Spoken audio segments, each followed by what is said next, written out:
سورة الفجر. بسم الله الرحمن الرحيم.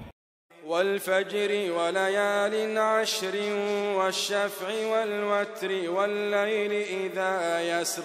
هل في ذلك قسم لذي حجر ألم تر كيف فعل ربك بعاد إرم ذات العماد التي لم يخلق مثلها في البلاد وثمود الذين جابوا الصخر بالواد وفرعون ذي الأوتاد الذين طغوا في البلاد فأكثروا فيها الفساد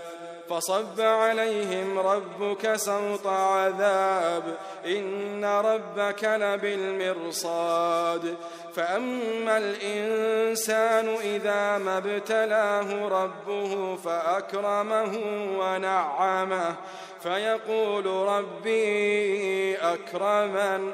وأما إذا ما ابتلاه فقدر عليه رزقه فيقول ربي أهانن كلا بل لا تكرمون اليتيم ولا تحاضون على طعام المسكين وتأكلون التراث أكلا لما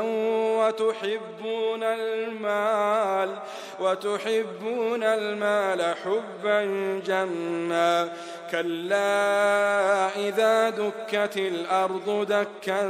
دكا وجاء ربك والملك صفا صفا وجيء يومئذ بجهنم يومئذ